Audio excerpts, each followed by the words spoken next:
Hello everybody and welcome to the Heroes Lounge Division 4 cast for the match between Monkey Business and AFK for Coco. I'm your hero, I'm your host Kestrel, and I have the pleasure of casting this match for you today.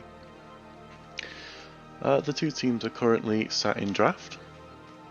Not in draft, they're in the lobby. We're setting up the draft. People are slowly joining in. We've got everything underway so far, it'll look good. To get everyone up to date, basically we've already had the map bans and map pick.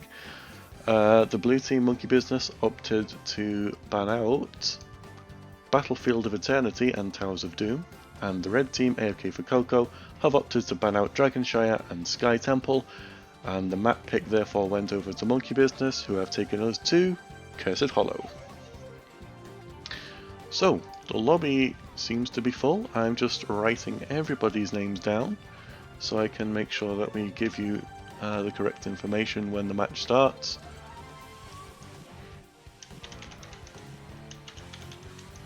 And once it does, it's going to be epic.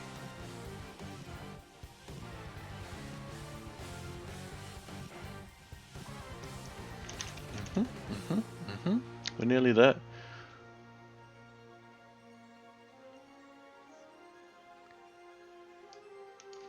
Okay, I have all the names ready, everything is good to go so far. So, as I mentioned, we're in Cursed Hollow, the teams are just discussing captaincy, and we're about to get started. So, this is my second cast, I'm looking forward to it. My first one went, I think, surprisingly well, apart from that part where I choked on water. But other than that, I think it was fun, it was exciting, and I can't wait to do it again.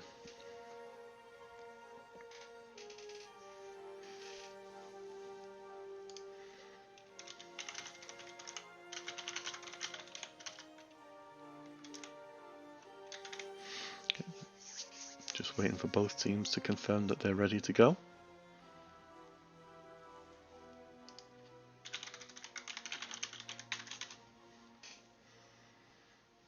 Captains seem to be sorted out.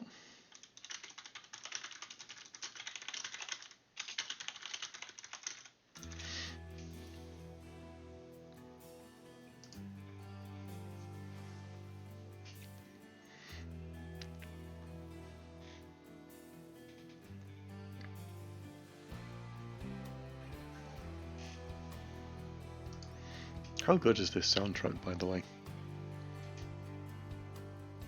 You know, I never played the original StarCraft, but the music, oh, it's so good. Maybe I should try that sometime. You think I should play StarCraft? I'd like to play StarCraft.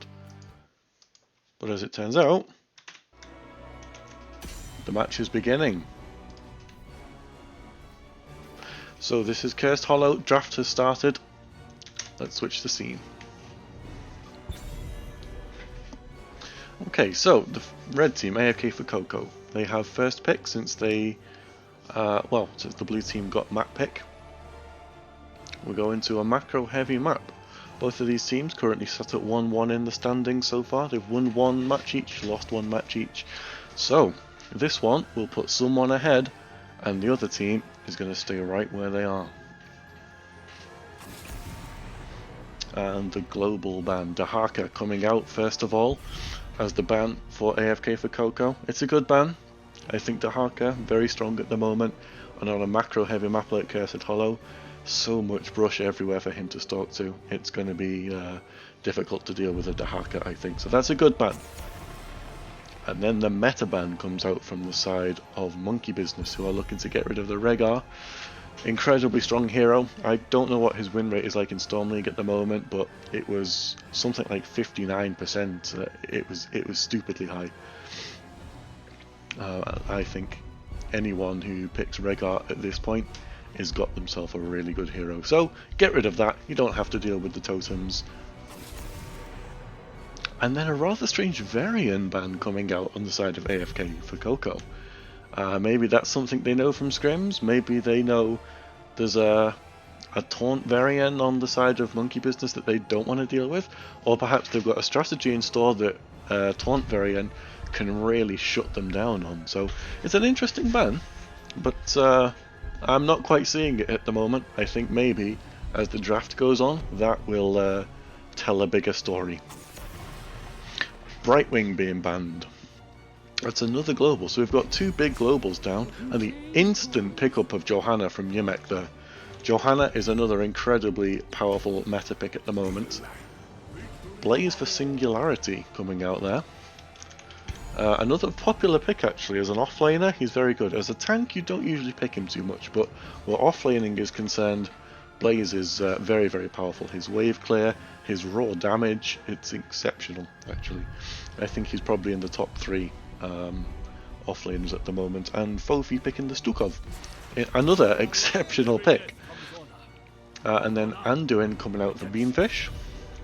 Let me write that down in our software.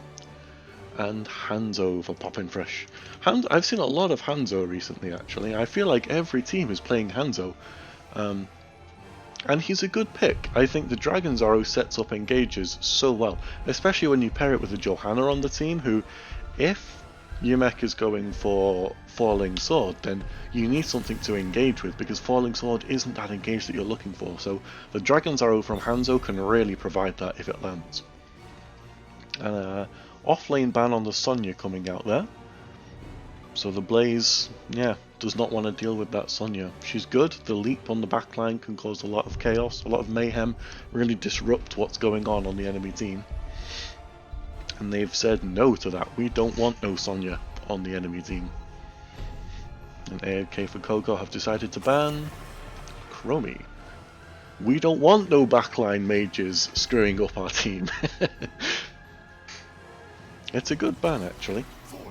Ah, there it is. Another very good tank coming out. Anubarak for Bob.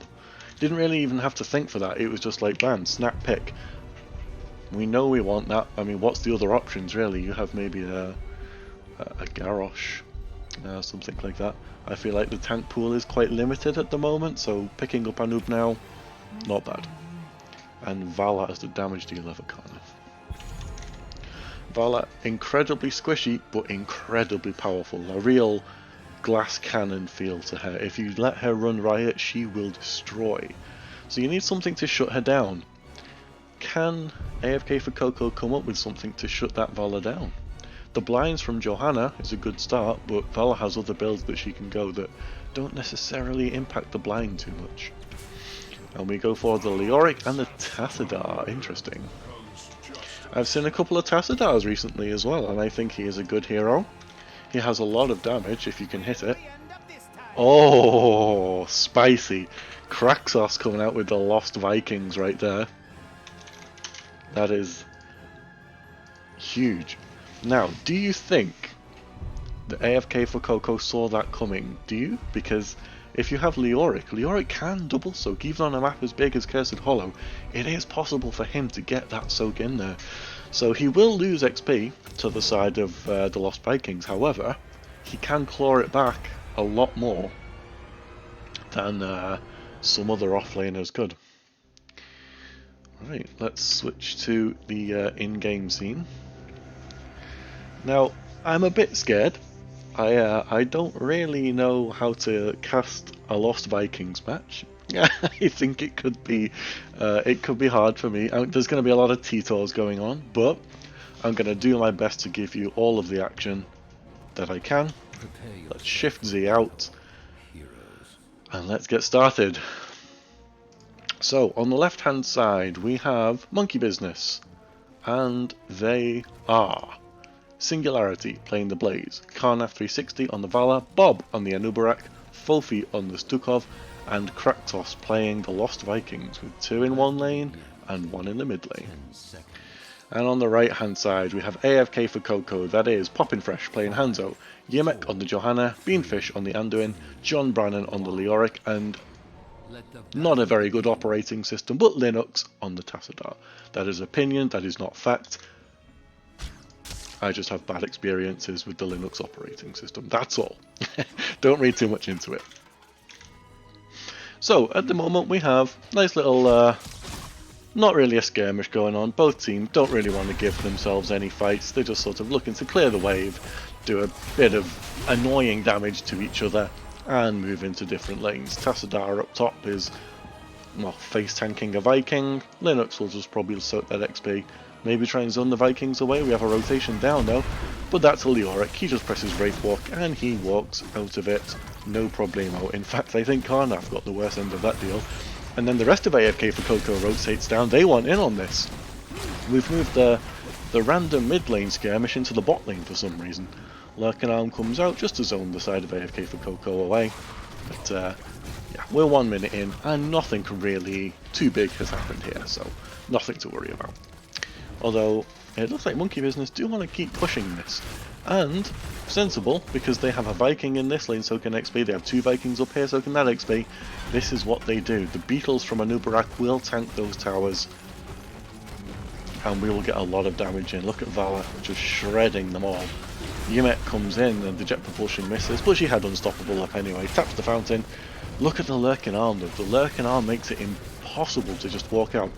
This is a composition that has been drafted specifically to do this, and exactly this. AFK for Coco just getting the hard camp. I think they just want to get some lane pressure in a different lane. Meanwhile though, they've lost 10% of this fort already. Anubarak has to burrow out. He gets very low from the keep shots, or from the fort shots I should say.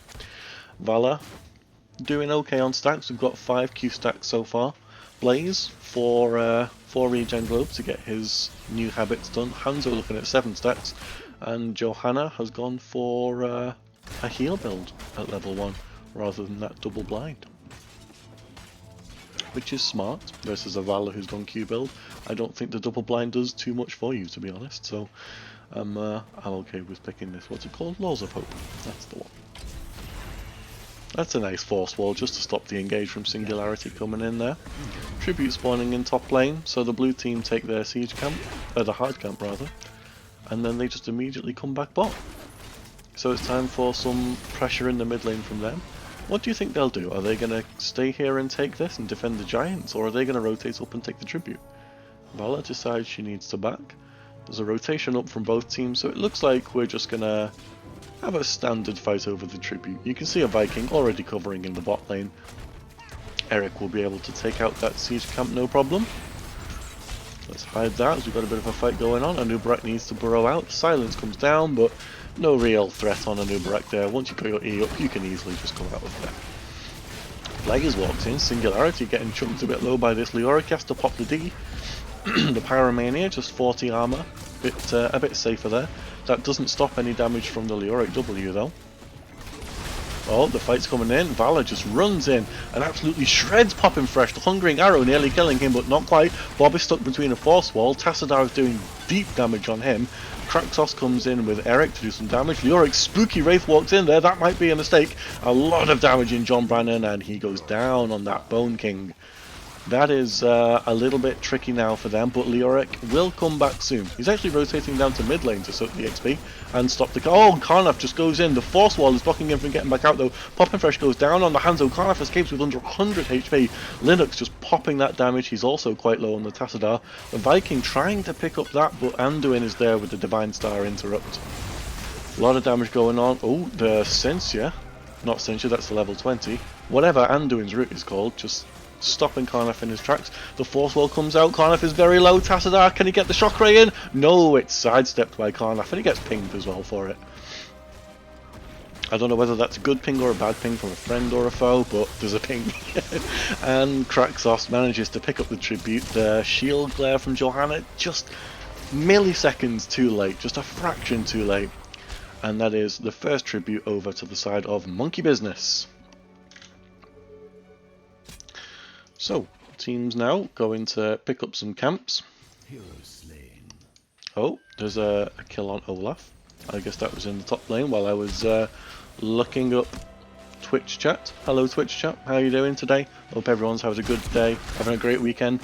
And Poppin' Fresh is again chunked from the Vala, who just QEQs with an auto attack, and half Poppin' Fresh's health is gone. Scatter arrows coming out. Johanna's D is gone. Karnaf taking damage again. And the heal from Stukov is so big. That was literally like half of Vala's health just regened right there. Yimek is a little bit deep here, but Monkey Business don't want no funny business there. They're just backing away from it. Not going to give them a fight. They're so close to level 10. Why would you fight them there, you know? There's a cheeky little Viking camp steal there. Leoric was nearby, but I don't think he quite scouted that that was going on. So, that's a little hop over the wall from Poppin. Nothing too special going down there. As you would expect, the team that gets level 10 picks up the tribute. Are they going to do boss? This would be a perfect boss play. Yep, excellent. So, does AFK for Coco read this? Do they know that this boss is going on? If they did, you would think they would be sending Hanzo up to do their own boss, but they've decided not to. I am a little bit scared here. Linux just putting a shock ray in. He's very far forward though, that is very deep. You don't want to be engaging this if you're not level 10. So the boss is taken, and I fear for this bot fort. Although, good news is that this tribute is top and it's not spawned yet. It is on the side of the red team though. So when they go to defend it, they should have a little bit of an easier time. But before that happens, we have a boss to defend. Now, how much of the fort will this boss get? Baylog, I knew it. I don't even know where that happened, Titors, but yeah, the play again comes out. So the Vikings reviving, they all want to be alive in terms of tribute, but the fort is attacking Bob. Bob goes down. Anubarak taking so much armor damage there. The twisting dragons come out, not really dealing too much damage. How's the fort doing? Are they going to keep it alive? One more hit and it's going down. Oh, they lose the fort. That's unfortunate. The scatter arrow from Hanzo was just on cooldown. Frobs, thank you so much for subscribing with Twitch Prime. That's so kind of you. You're a generous person. Thank you for stopping by, and I hope I can make you proud with this exceptional casting. We have a tribute trying to be taken by Kraktos. The Vikings want this tribute again. If Kraktos goes down, that's a problem, because look at this, play again is not up for another 50 seconds. And the side of Monkey Business decide, you know what, this tribute does not do much for us. It's on the side of the red team. We've already lost one Viking. Anubarak is on the hard camp. We're just going to give this up and we're going to let them take it, because if the enemy team is on one tribute, it's really not too big of a deal. Blaze is in a bit of bother there. The light bomb comes out on Yimek, the black hole comes out, there's a stun knock combo, the flailing swipes come out, but it can't save Blaze. He goes down. That's a big counter kill, and almost immediately AFK for Coco decide that they want to start their boss. Now this is probably quite telegraphed. I think once you get that kill on the Blaze, you already know that the red team is going to go for their boss. But look at the curse. There's only 8 seconds left and only Leoric is in place for this. Can he stall? Can he buy enough time for AFK for Coco to come down and actually contest this? And more to the point, do they want to when they're a talent tier down? There's a flank here. Monkey Business is setting up. There's a cocoon coming out on Johanna. Now, what's going to happen here? They're trying to get Johanna out. There's no follow-up on that. I think Monkey Business have just decided, again, this is not the fight we want. It's once again on the red side. They're trying to stall it a bit longer if they can, though. Karnaf going around for a big flank with the multi-shot. He gets entombed. Oh, that's a big Rain of Vengeance. There's another big Rain of Vengeance. The silence comes out. Karnaf vaults away, but he can't. Oh, he's quite got away. But Anubarak is just in the middle of the twisting dragons. Karnaf gets drained by Leoric. That was a nicely aimed drain. Poppin' Fresh is again, I feel like Poppin' Fresh is always so low, but he's never dying. Baylog goes down.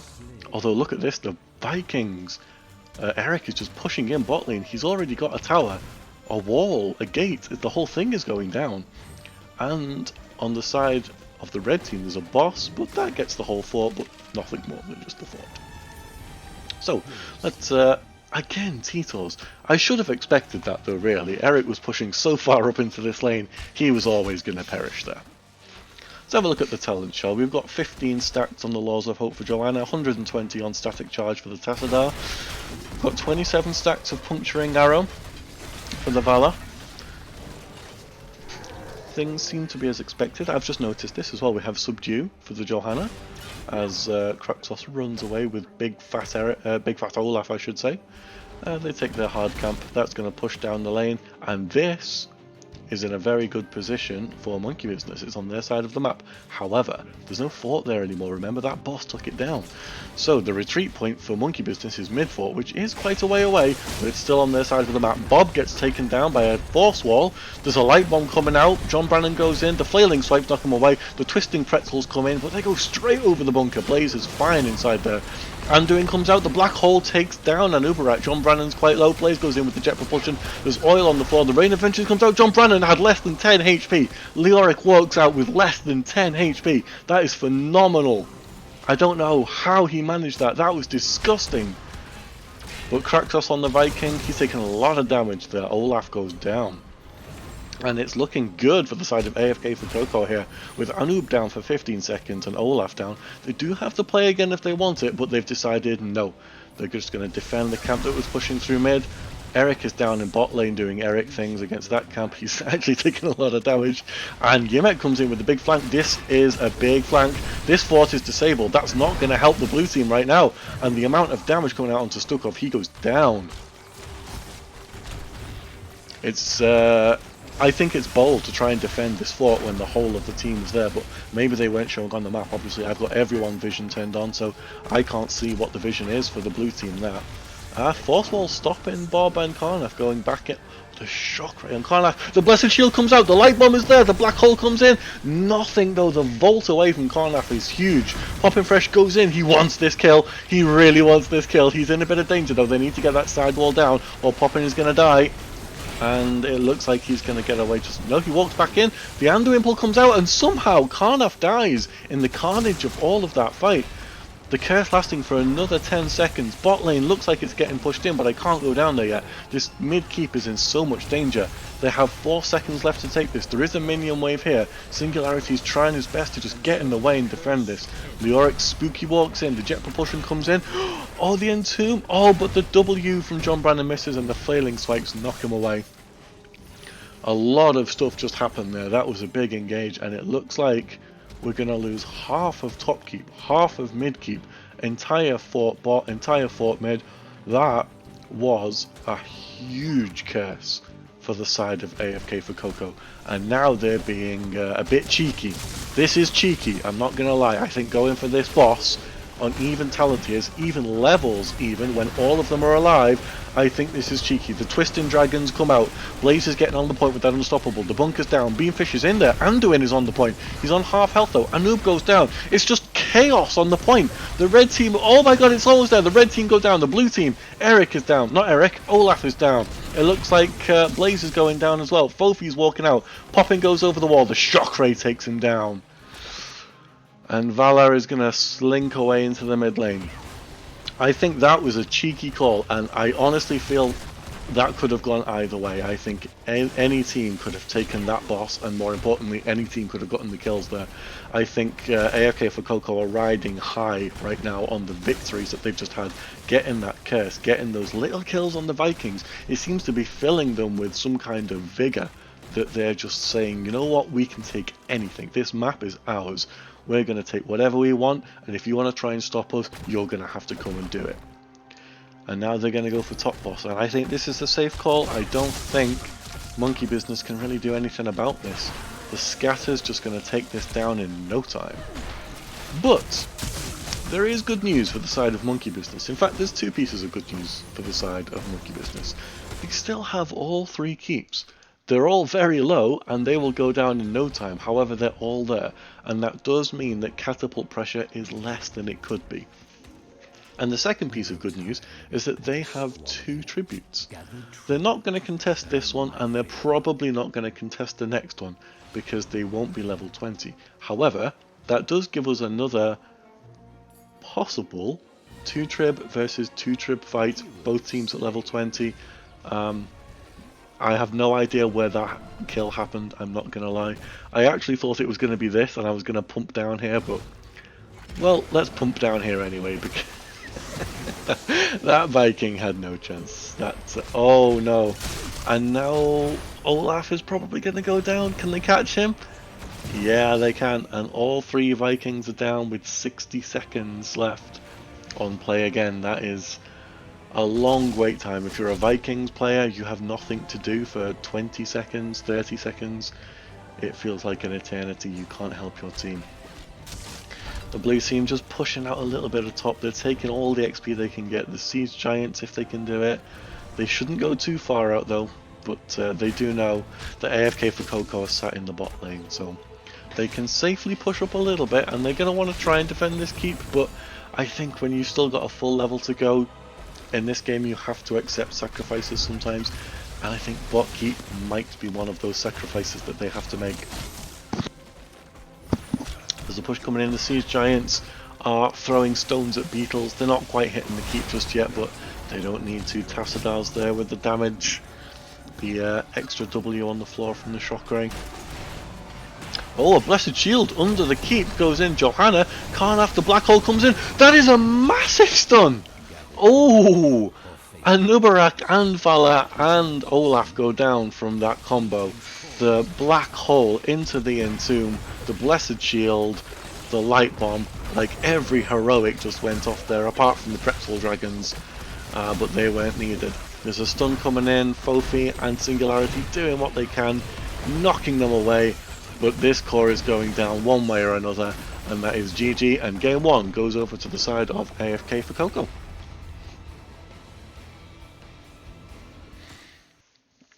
Congratulations, Red Team! I quite enjoyed that. That was a good game. And you know why I enjoyed that? I feel like it went back and forth. Let's get the match summary screen on there. You can see the stats. I feel like the start of the game actually went quite well for the side of Monkey Business. But then somehow AFK for Coco just got into their groove, you know? Once they figured out how to deal with the Vikings, they really just shut them down repeatedly. They won the team fights, they got all the tributes, and in the end I think AFK for Coco just stopped the Vikings a lot better than I think Monkey Business figured they would do. Let's check the talent screen, so you can make a screenshot of this anytime you like. I won't go through them all, but you all have big brains, you all know what you're doing. You can print screen that, check that out at your leisure.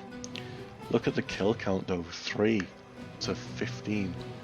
I feel like that doesn't tell a full story. I think the game was a lot closer early game than it was late game, and I think once the red team got that bit between their teeth, they just rolled with it and snowballed it from there. So congratulations to them and fair play.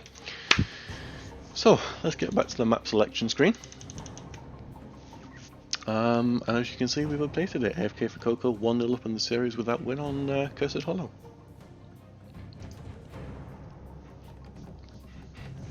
Now then, I am checking the Discord and I can see that Monkey Business have opted to go for first pick,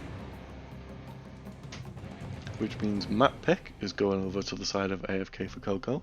Not sure what map they're picking yet. There's been no decision on that, so what I'm going to do is I'm going to mute myself for 2 seconds while we wait for the map pick to come out.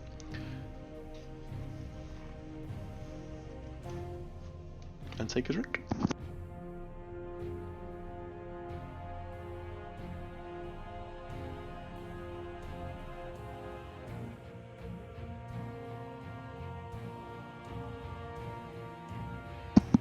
Ah yes, delicious flavoured water.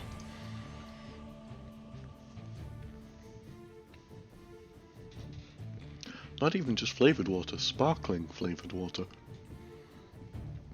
Oh, yep. Somehow I had a feeling we'd be going here. It's probably not a surprise. However, I do know where we're going. The side of AFK for Coco have decided to take us to lounge favourite, Infernal Shrines. Let me join the lobby. When I'm getting spectator, I can see actually we've had a player change. So I need to go back into my tool and I need to change a few things. Let me check the side of this team and see if everything is looking good here. That is almost correct, except I'm on the team apparently. That needs to change. I assure you they don't want me on their team.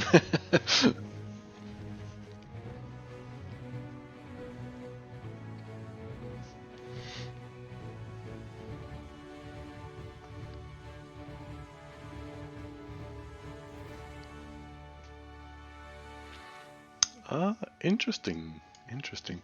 I have just noted who's been changed. I'll talk about it in a bit when we get into the draft. I'm also not sure. I'm not sure where our 10th player is. We're still just waiting for one more person to join the lobby, and then we'll get cracking.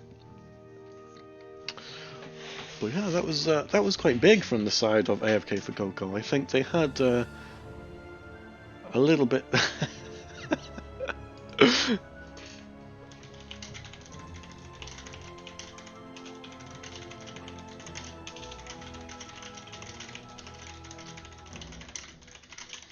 Sorry, team's just having a little bit of a joke there. I have portrait synergy with one of the teams.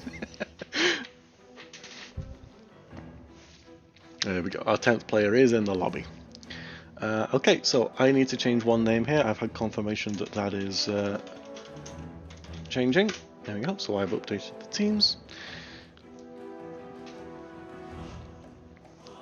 So we're just sat in the lobby. I think captaincy might be being discussed at the moment.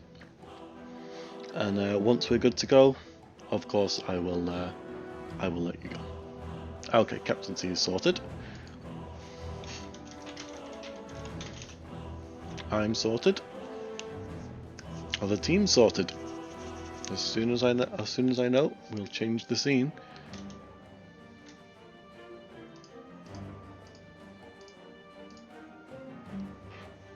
Okay. We're getting ready. I think it's taken like a while for the game to start. For some reason when you press start game it takes like 4 hours for the game to start. But there we go. Let's get into it. So, this is game 2 on Infernal Shrines. As you can see at the top of your screen, AFK for Coco, 1-0 up in the series, opted for map pick, they've picked Infernal Shrines. And Monkey Business, who opted for first pick, are banning out that Rhaegar again. They just don't want to deal with that Rhaegar, and I can't say I blame them.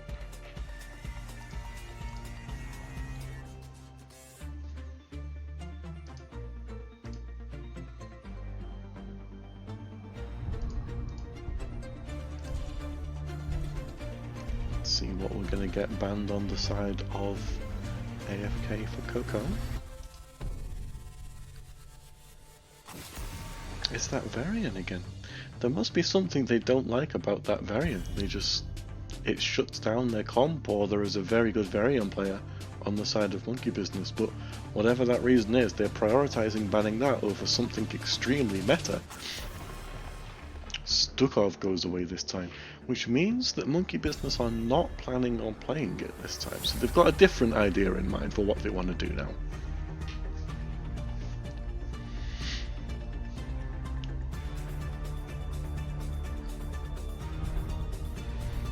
8 seconds left on the timer.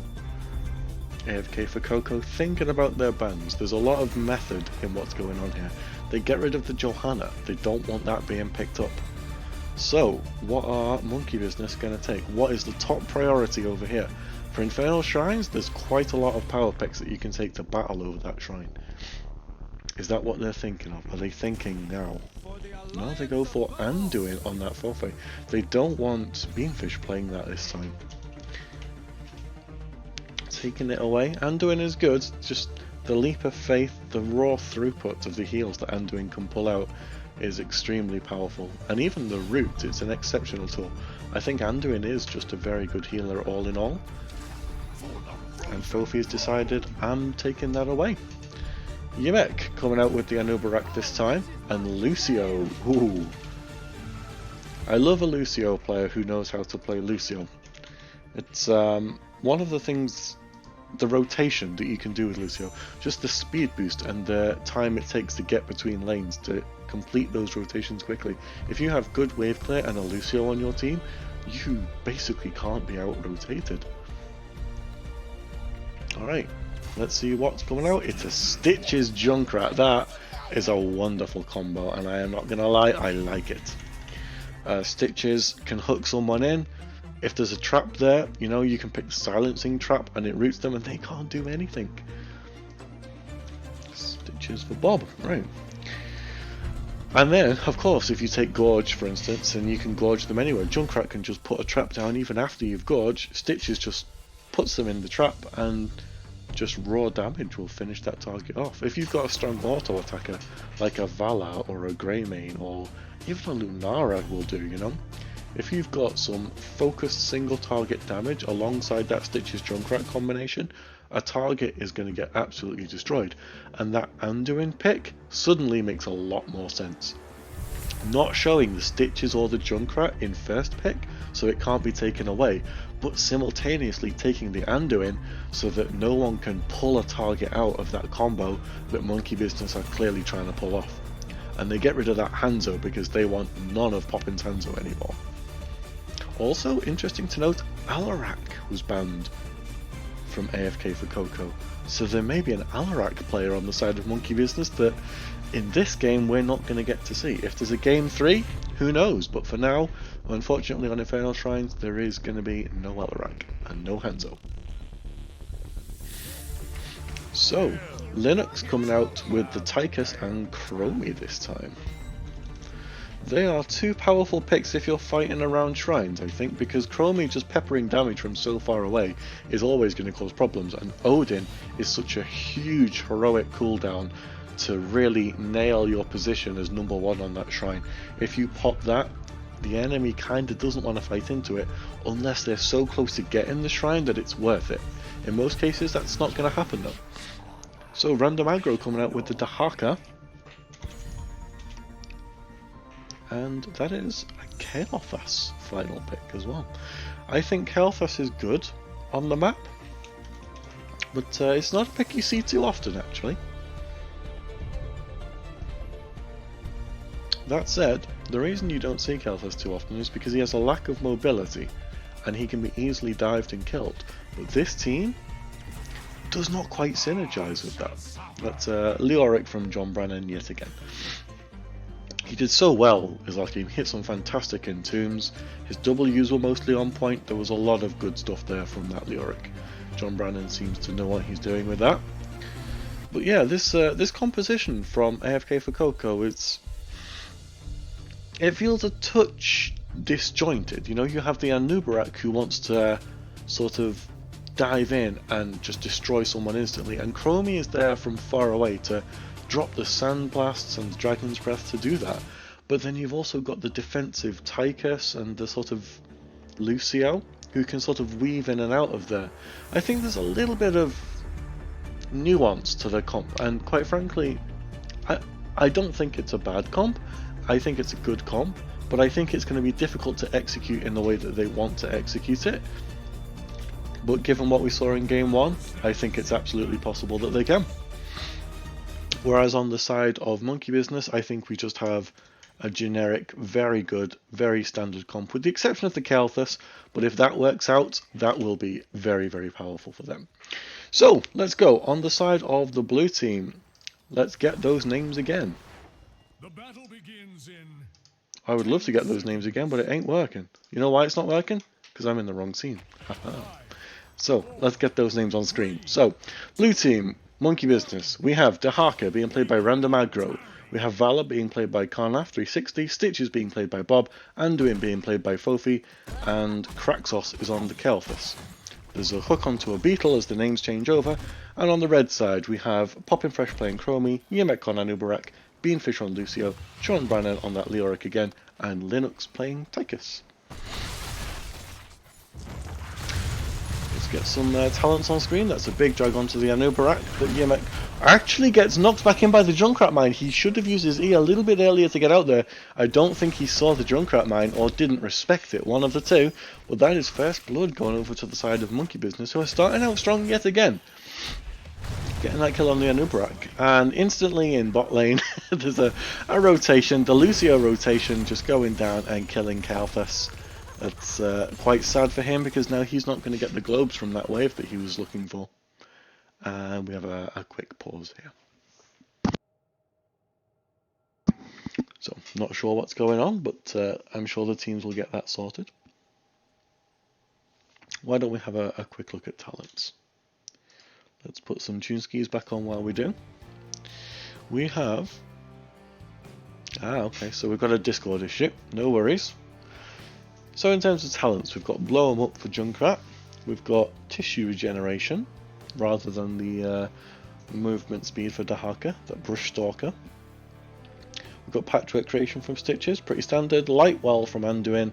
Mana Addict from Kalthas, unfortunately not getting any of those globes bot lane as he was ganked. 6 stacks on the Deep Breathing for Chromie, which is looking good so far. Smooth Moves from Lucio. Beetle Build coming out from Anubarak. Consume Vitality coming out for Leoric, actually, that's interesting. And Dash coming out for the Tychus. So, oh, I can actually move around the map in Spectator View. That's pretty cool, isn't it? I don't think I should. I don't want to give anyone any ideas on what to do next or where to go. I hope I can just commentate. Quite frankly, maybe we should switch back to this screen for now, huh? Let's just take the possibility of stream sniping out of the equation. But quite frankly, at this early stage in the game, I don't think it would even matter. So while we wait for these teams to come back, I don't really have a plan for this. Yeah, in terms of smooth moves, what does it do actually? You know, I don't even know it. While Wall Ride is active, basic attacks heal for 30% of the damage dealt and restore 0.5 mana. So, Hamasvalas, I know you're a very good healer. Why don't you tell us why you picked this talent over the others? Do you like having the mana and the heal? Is the heal important, or is it just for the mana? Or is it for the passive Wall Ride duration increase? I'm not a healer, unfortunately, so I know absolutely nothing about this hero.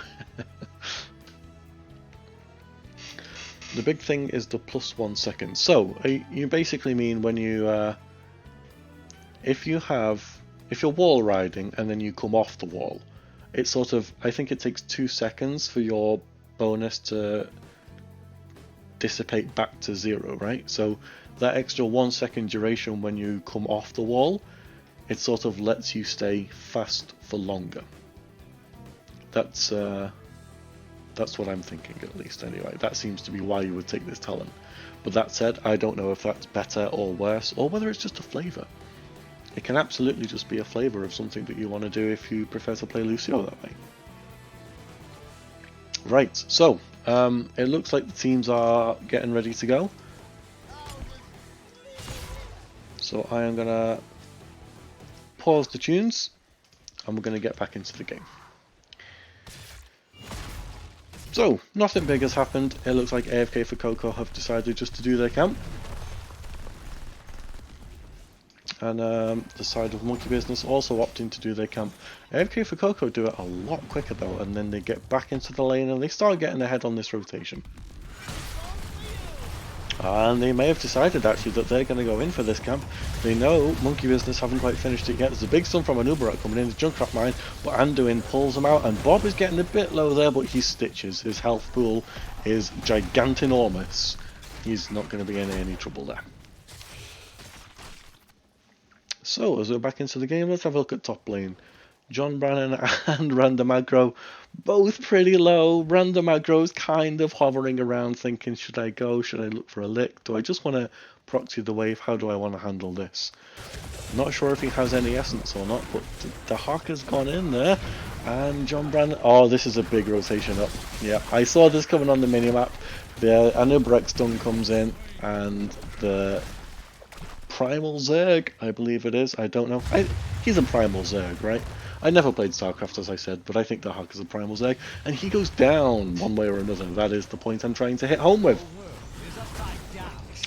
So, Kalthas doing some damage. I've accidentally tapped something and I can't get rid of it. There we go. That's the problem with me. I don't know how to use Observer mode very well, apparently. So, right, that pause has thrown me off a bit. Let's get back into the game. We're level 5 versus level 5, almost level 6 for both teams. 2 kills to 1 for the side of AFK for Coco. They've taken their hard camp, that's going to push through. Monkey Business taking their camp as well a little bit later, and that does give a head start on the camp to the side of AFK for Coco, and they're getting as much of that as they can. They're already on 10, 11, 14, 15. Hook comes out onto Yimek, the living bomb goes on him, he's going to run away, the rest of the team walk away. Leoric is getting chunks. The living bomb on him, there's an excellent drag onto Beanfish there, but Random Aggro is so low, Beanfish just hops out of there with his D. Linux is in a bit of an odd position there. Yimek comes in, gets a bit of a Kelthus bomb on him, but the Primal Zerg goes down yet again. Leoric and Lucio, and quite frankly Anubarak, were all kind of low here, so I feel like Monkey Business want to assert a little bit of dominance on this shrine while they can, because Kelthus is just peppering people. Yimek goes in though, there's a huge boop there. Beanfish comes in with the wall ride, knocking him down, doing the damage. And that is another kill over to the side of AFK for Coco. It looked promising. I think that 4v5 fight was not in the West. But Random Aggro comes back in with the brush stalk on that Dahaka after he comes back in. That's a big hook onto the Lucio from the Stitches. He's coming out. Random Aggro gets time trapped, and that's going to stop any advance he has. Bob is on 400 HP, runs away, and that is the first Arcane Punisher going over to the side of AFK for Coco. That was a big fight actually. There was a lot of stuff going on there. So as this Punisher approaches, is there going to be any kind of dive? I don't know. Is that baited properly? Bob goes down and didn't actually bait the Punisher properly. It's on the wrong side of the gate. That means this Arcane Punisher is actually going to do a lot more damage than it otherwise really should have. The Junkrat Mine just knocking people away. The Punisher comes out for another stun. Anubarak and Lucio not really in place to follow up on it. Lucio eats the trap, and I think this fort might go down. Yimek goes in for a very opportunistic stun, shall we say, but nothing comes out of it for both teams. Everyone just walks away unscathed. We have about 3/4 of a level lead for the red team, who's looking good at this early stage of the game. 5 kills to 1. There's a Junkrat Mine on there. They know that this is being done, and I think they're going to contest this. Junkrat blows it away. Bob walks on. Anubarak just runs right back in, but he's quite low on HP. Bob Stitches is looking low. He just gets the E in there. Chromie is peppering damage with the slowing sands into Karnaf. Kelthus is on there, and Fofi says, enough is enough. I'm pulling you out, and we are done with that fight. Everyone getting a bit low there. I think it was dangerous on both sides. Both healers doing an excellent job, I have to say there. And in top lane, how are we doing? Dahaka is bullying Leoric at the moment. That wall is taking so much damage. It's almost going down, and you have to think 1 or 2 more waves, and there's going to be a problem there for the red team, especially because the next shrine is in top lane. So they're going to be looking forward to that. That's a hook onto Tychus. Beanfish in the Lucio is going very deep looking for things there, but he's not so punished by it. The only really big stuns they have are the Stitches hook, the Kelthus gravity lapse, and the Dahaka lick, and they're not too easy to hit on a fast moving Lucio. So level 10's hit for the side of AFK for Coco. Let's get the talent selection screen up and see what we've got. Slowing Sands for Chromie, we already know, we saw that when she was level 8 and they were fighting over the camp. Cocoon, standard. Entomb, also standard. Commandeer Odin, also standard. Lucio is waiting and eventually goes high 5. I have a suspicion that was because Stitches has picked Gorge, so I think... Oh, my bad, I completely missed that. I missed there was a big 5-man rotation into top lane. I was talking about heroics, but the Primal Zerg goes down again, unfortunately. Dahaka is being bullied and picked on here. It's not a nice day for him. To Slowing Sands, and again Fofi is like, nope, I'm having none of that. I saw a noob coming in, and I think there was a burrow charge waiting to happen there. But yeah, heroics for the blue team. We have the Riptire standard, Isolation standard, Gorge standard, Holy Word Salvation a bit less standard, which is intriguing given that we have quite a few interrupts for it. You know, Lucio, Anub and Tychus can all interrupt that, but I think if you get that in a good spot, you're going to do a lot of healing and save your team with it. And Pyroblast. That is a Hook Gorge combo onto Lucio. Bob is being drilled by Tychus though. The Slowing Sands comes out. Fofi gets off that Holy Word Salvation. There's a Cocoon in the back line. Kraxos is going to be doing no damage. And that was a lot of heroics committed there, and no kills coming out of it for either team. That is an interesting. I've just noticed here and there for Chromie teleporting between images. I'm looking forward to seeing how that's going to get used. Dahaka getting dragged. He's going very far forward there though. He's got to be a little bit careful. There's still a turret in the way. Leoric is bot lane, which is signalling to the side of Monkey Business that they can do this uncontested. And Tychus is just going to stand there drilling stitches again and again. There's a drag coming out onto Yimek, who's just going to burrow charge away, no big deal. Bob is stuck in a precarious position right in the middle of the slowing sands. The Riptide comes out, goes beyond enemy lines, but now Dahaka's getting tanked again by the Chromie. Gets a good drag onto Yimek. He's very low on mana, he's got to be careful here. But all the while this is going on, you have to say that AFK for Coco know they're not going to win this. They're just buying as much time as they can because Leoric is not here. He's been soaking XP and he's currently stealing a camp. But there are Talontier down. What can Monkey Business get out of this? Because if they can get a full force out of this, they might get more as the Punisher does not get baited correctly. And Nubarak just goes down. Unfortunately, the stun combo is too big. Tychus just gets eaten by Stitches, who literally just walks up to him and eats him down. The trap comes out, but the unstoppable, the high five, that's what that high five pick was for. Poppin Fresh takes a lot of damage on that Chromie, but as Poppin always somehow seems to do, actually just runs away and doesn't die. Yeah, that high five was big though. Trying to get a high five against the Junkrat trap, it mitigates so much of the threat. Oh, that's a big boop over the wall onto Tychus, but unfortunately he lands in a position that can't be followed up on.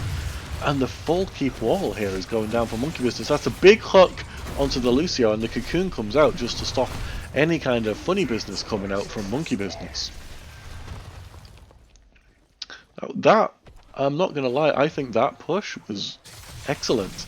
They gave up a lot for it. I think they lost all of these camps bot lane for it, but getting a fort and a keep wall, most of a keep wall, there's a little bit of a tower left, but getting a fort and a keep wall from that Punisher, and more so Punisher by the way, I think that was a huge success for Monkey Business, and they're even on the same level now. Not for very long, but they've clawed their way back into it. 6 kills to do, and only being 1 level down. I think the future's looking quite bright for Monkey Business if they can keep up that kind of explosive trade that they've been doing.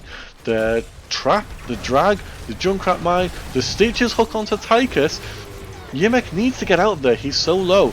Tychus is incredibly low, the Junkrat Riptide comes out. Linux is somehow walking out of here alive. Kael'thas is peppering people with these living bombs. That's a massive hook onto Tychus, and this time he does go down. There is no stopping that. That's a huge hook from Big Bob there. Good job. And Linux is fine. No worries. And then with this little kill that they've got, they're going to try... No, they're not going to try pushing any further than this. That's an optimistic hook. I like it. Just in case someone steps out, you think you can get it. But they're just kind of wandering around. There's not too much for them to do. Yumek goes in for a little bit of an engage, but you have to say he's not really looking for too much there. He's just trying to be a little bit annoying. Just keep them busy. Don't let them do anything. There's not really anything on the map for Monkey Business to do though. The hard camp has just come up, but literally just come up, like seconds ago. So, warning pings coming out. They know there's a possible rotation here to be looking for. There could be a big hook coming in here. Oh, and they dodge it. I thought it was going to get a beetle, but there's nothing to get there. Gorge is ready to be used as well, so there could be a big Gorge coming in. I want to go and have a look at top lane though, because look at the rotation that's coming up. They know this is happening. Random Aggro has got the better of him, of John Brown here. He gets away on 400 HP. The Burrow chart, not Burrow, yeah, he's down. The dig it wasn't quite enough to save him. The level 16 movement speed, but yeah, I think as soon as I saw this, there was a big fight going on the red side of the map, and all 5 of red team just running up. Yeah, you know that's not going to end well for Random Aggro there. If only Stitches could get a friendly hook off, he might have been able to save him, but in all of that chaos, I think it was a little bit too difficult to actually pull off. So, Kael'thas is just going to take this camp. The red side camp is not being taken, but it looks like they're going to give that up in favour of getting a head start on the shrine by the look of things. Dahaka is dead, but he's got Brushstalk and, well, now, and he'll be back in no time. He actually burrows bot lane to fight with Leoric. That's an interesting decision given that Leoric is coming up to fight for this. That's a hook gorge onto an Odin Tychus. The cocoon comes out onto Anduin, the Junkrat Riptire is out. There's a lot of people stood in this Chromie slowing sands, and Yimek is in there with some living bombs. Unfortunately, Anduin goes down, Kael'thas goes down, and that was the slowing sands was very, very big there. That's a big stun. Actually, John Brandon is so low again. Stitches goes down from the drilling of Tychus, and Kraxos stands in the Chromie slowing sands and goes down as well. Junkrat goes down.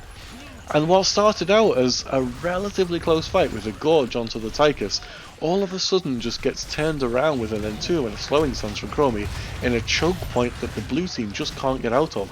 And I mean, look at Anduin's heroic. It wasn't used. Maybe it got interrupted. I didn't see, but not being able to use Holy Word Salvation there, not using the isolation. I think that was unfortunately. I feel like they maybe weren't expecting to get dove on as hard as they did.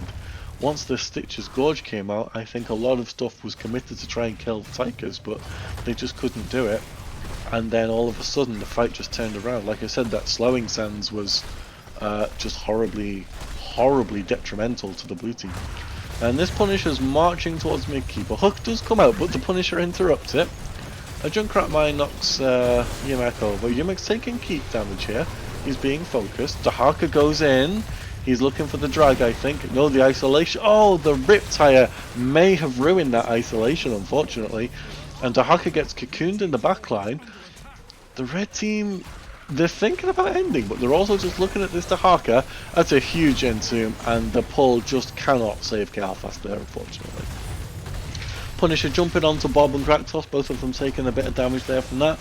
Bob eats a bit of the Punisher to get some health back. The red team are flirting with the idea of ending, but in the end they decide, no, we're not going to end here. We're going to take the safe road. We are level 20, they are level 18.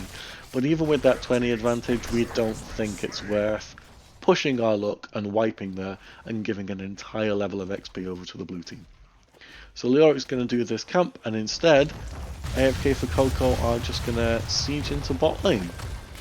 Possibly banking on the fact that the Punisher might be bot lane. We know it's going to be top or bot. And it looks like this was just the easier lane to push. And look at this slowing sands just in the middle of the gate. Nothing can be done. The Junkrat Mine onto an Uberak, but the hook, unfortunately, just goes straight into a minion wave. And with that level 20 advantage, AFK for Coco are just trying their best to push in, get as much as they can. I was going to say Linux steps up very, very farther. I think that was very ambitious. But the high five comes in from Beanfish and he just walks out of there. Meanwhile, an Entomb comes in, a big buried alive, but Fofi is there with the D to pull him out. Junkrat's in a bad spot here, and the second D comes out, but is there a heal? No, the heal cannot come in time. Bob is so low, Tychus dashes in to get some damage in there, and it looks like this is going to be a second keep going over to the side of AFK for Coco. Poppin is kind of low, but there's nothing to really threaten him here. Unless a living bomb spreads to him. Yimek goes in with a burrow charge. Dahaka just kind of drags him off. And Fofi is running around in a little bit of danger. Yimek is very low. I feel like the red team constantly just low all the time, but never getting that kill. Look at Poppin. He runs away on like 21 HP. The red team are running away. The isolation misses. That's actually a big gravity lapse. The follow-up route from Anduin's not quite there. Are they going to get the kill onto Yimek? Does he have a burrow charge? No, he's going down. Yes, he is. Oh god. I thought I was going to be made a liar of there. He popped the W and I was like, is he going down? But he is. So, a lot of kills going over to both sides there, and you have to think that's because AFK for Coco dived behind the fort a bit more than perhaps they should have done. If they weren't looking to end, I think just getting the keep and getting back out of there might have been the safer play. And given what we saw in mid when they just backed out, not ending because that was the safer play, I was kind of expecting them to do that, but they surprised me a little bit. It wasn't too ambitious, but I think it just went a little bit wrong, and the counter kills for the side of Monkey Business, it gets them back in the game. They're 15 kills to 5 down, they're 21 to 20 down, almost 22 to 20, but they're going to try and claw back a little bit of XP. They have, I am going to assume, some big heroics though. We've got extra oomph for the Junkrat, the AoE Contagion, Master Hooker, Sentia, and Flamethrower. Those are some big level 20s actually for the side of Monkey Business. But of course, you can never stop looking at this. Buried alive from the side of AFK for Coco. If they get that buried alive on an Anduin, that is going to be gigantinormous, and I've used that word twice today because it's relevant. So, the fight is going to be over top lane. This is not the lane that AFK for Coco pushed. There's a hook coming out that does get interrupted by Yimak. Bob is just walking in there. He's going very deep looking for something. Random aggro comes out. The isolation is not going to hit. Yimak is low. Beamfresh is healing everyone up. He's in there, Odin comes out, random aggro is on top of that Odin, but that is the buried alive, and Stitches goes down. Yumek is getting low again, Pyroblast comes out onto the Underbrack, unfortunately that's not going to kill him. There's a quite far forward Fofi here with Anduin, popping the Light of Stormwind. It's not going to get much, he pulls Karnaf back out of there, but the red team just has so much dive, that's a lot of damage from Kael'thas coming out onto Beanfish. Dahaka is down. But Fofi and Karnaf managed to just escape. Kraxos manages to escape as well. They only got 6 skeletons in that whole melee, and I think this is absolutely going over to the side of AFK for Coco. But what do they want to do? Because they do have some low health here. I'm going to guess Beanfish is going to...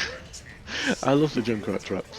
Beanfish is just going to heal everyone up. And this Punisher, a Mortar Punisher, again, I don't think we've seen a Frozen Punisher this game actually. That's... bad RNG for both sides. But this Punisher's running down this lane, and at 19 minutes, this is going to do some big damage. And who's baiting this over? That's the question. Whoever baits this Punisher is going to get jumped on and killed. I have a suspicion. Nope, Stitches is back, and it's absolutely fine. The hook barely misses Linux. That could have been disastrous. The Mortar Punisher is still about 60% health. The keep is going down. Yamak goes very deep. The Buried Alive comes out. Junkrat can't quite get out, and the Punisher jumps on him to finish him off. Bob, meanwhile, gorges the Tychus. The Light of Stormwind comes out from Fofi, but doesn't manage to save. Actually, he does. Bob is actually okay. Beamfish goes down. The isolation is actually very good onto Tychus, but unfortunately, there's no follow-up damage. Popping with the Chromie is just going to pop off against the Haka. And the Punisher is going to nuke down this core. The red team only has 3 people alive. Linux is on 500 HP, but can they do it? They are down to 30% on the core, 20%. Yumek goes in with the Burrow Charge, and I think that is absolutely GG, and that is a 2-0 win for AFK for Coco on Infernal Shrines. Congratulations to them. Alright, let's check out the talents. No, you know what? Let's have a look at the stats first, because I think this could be interesting. Karnaf did an excellent job here. 75,000 damage with that Kael'thas, compared to the 67,000 that Tychus put in from Linux, and the 62,000 from Chromie. So Kael'thas did some huge damage. I think there was some very good living bombs. There was a lot of very well placed flame strikes as well. And at level 20, when you get that flamethrower, the damage you can put out is ridiculous. Just the pure late game damage that Karnaf did there with the Kael'thas was it was beautiful. I am not even sure my scene changed. It did not. There we go. We got the match summary screen on now. But yeah, I feel like random aggro on the Dahaka just got a little bit bullied there. The 1v1 was not respected, unfortunately. And there was a lot of deaths there. Not entirely all his fault. I think sometimes the team of AFK for Coco just needs some credit to identify that 1v1 is going on and that they can interrupt there and ruin someone's day. I think there's credit to be given there. Let's look at the healing stats. Look at this, 95, basically 96,000 healing from Anduin, and it just wasn't enough. There's still so much death from the side, and yeah. I think very good plays from both teams. I think there was a lot of very good kills. I think the Stitches and Junkrat combination, while it can work very potently, the Lucio high five just shut it down repeatedly. Yimek's engages to stop people from really getting destroyed were on point. The entombs were good. It was just a really good showing actually from the side of AFK for Coco. Here are the talents, and while I update the statistics you can take a look at those. Take a screenshot if you need to, remember them with your big brains, whichever you prefer.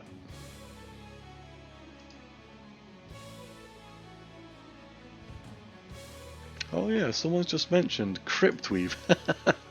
I've never seen that.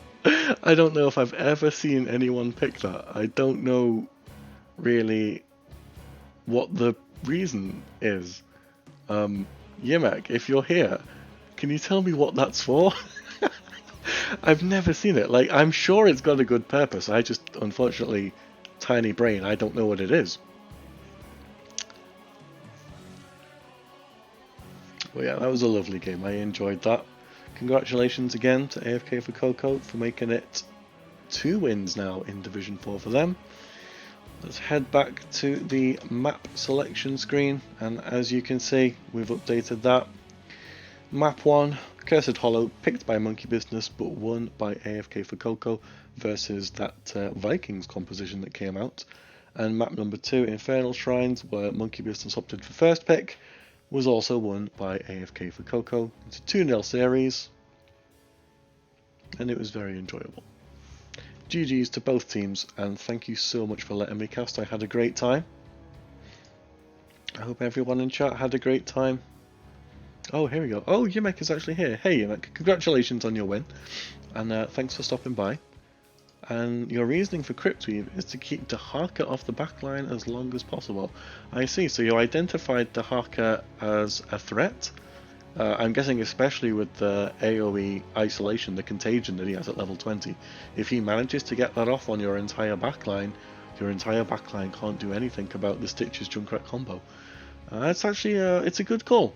I think that's a good call. And if you're able to stand near that Cryptweave for long enough, then you can keep him off and stop him from doing that isolation to begin with. Yeah, that's good actually. That's good learning.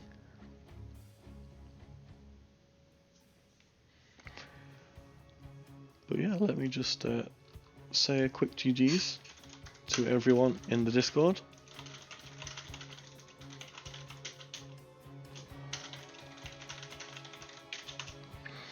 There we go, fantastic. Thank you everyone in chat, thank you to all of Monkey Business, thank you to all of AFK for Coco. It was a pleasure to cast, and I will be back, I'm almost certain, with another cast early next week, maybe Monday or Tuesday if I can get one down, let's see. And I'm looking forward to seeing you all next time. Thank you everyone, and have a fantastic evening.